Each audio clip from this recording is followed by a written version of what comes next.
Nous ne sommes pas remontés jusqu'en 1979 pour le PREF, qui semble être le premier plan de redressement, mais comparativement au financement du programme de résilience économique et sociale qui a été élaboré pour faire face aux conséquences de la crise de la COVID-19, dans son modèle de financement d'abord, le PRES avait été financé à 84,5% par les partenaires, au moyen de prêts concessionnels, de dons et de reports d'échéance. L'État, pour un budget prévisionnel de 1 000 milliards, n'avait contribué qu'à hauteur de 102,25 milliards, soit 13%. Le PAP 2A, qui a pris le relais pour engranger les bénéfices du PRES, le PAP 2A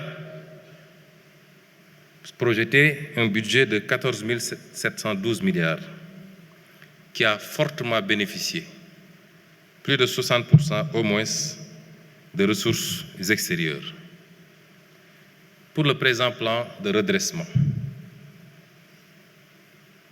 90% des ressources sont attendues de la mobilisation de ressources endogènes sans endettement.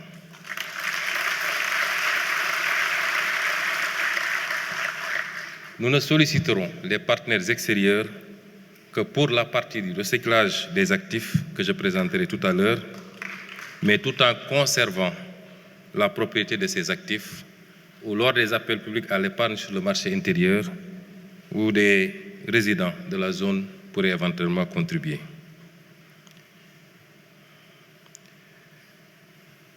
Un autre élément de comparaison, c'est que le coût du plan de redressement sera de 33% plus élevé que celui prévu dans le scénario de base, c'est-à-dire le document de programmation budgétaire économique et pluriannuel 2026-2028, qui fait des projections en moyenne d'un peu plus de 5 000 milliards. Considérez que pour ce plan, l'objectif initial que j'avais confié aux équipes, c'était de mobiliser au moins une année budgétaire de plus, d'essayer de rattraper une année budgétaire de plus, qui équivaut sensiblement à la dette cachée, à la dette qui n'a pas été comptabilisée dans nos écritures.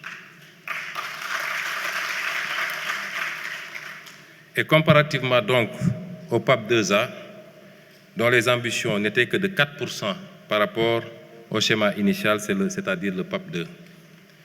Ces éléments de comparaison nous permettent d'apporter ou d'anticiper sur un certain nombre de réponses et qui recoupent notre volonté, notre discours qu'on a toujours tenu.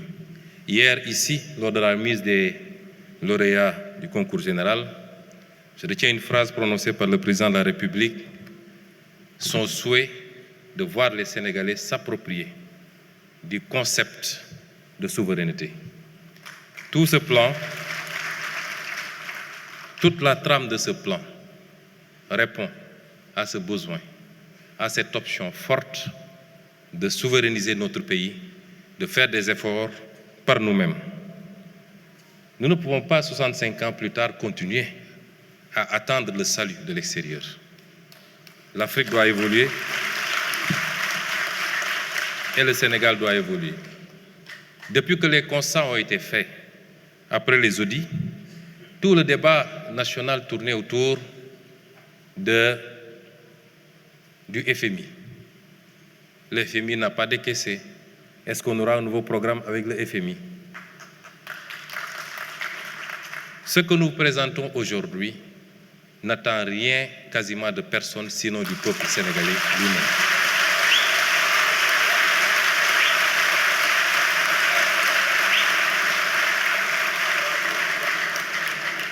Et c'est fort de ces constats, que nous avons sollicité et obtenu l'autorisation du président de la République pour mettre une équipe autour de nous à la primature, regroupant l'essentiel des ministères qui travaillent sur les domaines qui nous intéressaient pour la confection de ce plan de redressement. Je voudrais donc, à cette étape, féliciter les hauts fonctionnaires qui ont travaillé à ce plan. Mesdames et messieurs, le Sénégal regorge d'agents dans la fonction publique de qualité.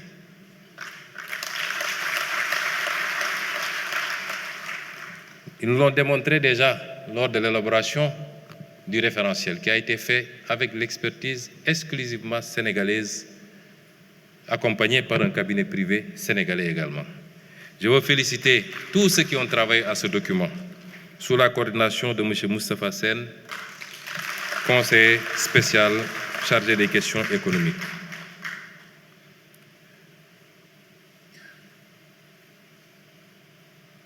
Les chantiers de financement du plan tournent autour de 3. Le premier chantier, c'est la réduction maîtrisée de la dépense publique, du train de vie de l'État.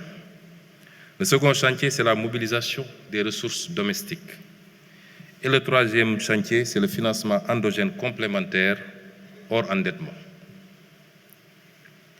Pour l'optimisation de la dépense publique, nous avons travaillé d'abord à l'amélioration de la planification stratégique, notamment avec la mise en place des cadres de dépenses à moyen terme, les indicateurs de performance, l'élargissement du scoring matriciel des projets. Pour tous ces éléments, je vous aurais renvoyé à la mise en œuvre de la vision sous la coordination éclairée de M. Amin Lo, ministre d'État chargé de l'agenda, appuyé par le box de M. Birom Oloba. Il y a la digitalisation et l'optimisation également de la commande publique. L'introduction de mécanismes de modernisation de la commande publique, de plateformes digitales, mais également la rénovation des procédures d'exécution budgétaire sur lesquelles M. le ministre des Finances a beaucoup travaillé. Évidemment, pour ce qui est de la commande publique, des aspects importants comme la mise en place d'une centrale d'achat qui nous permettra de regrouper un certain nombre d'opérations, de rationaliser également les acquisitions, est un élément extrêmement important.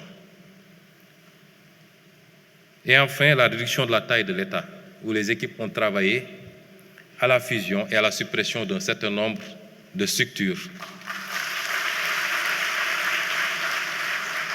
particulièrement des structures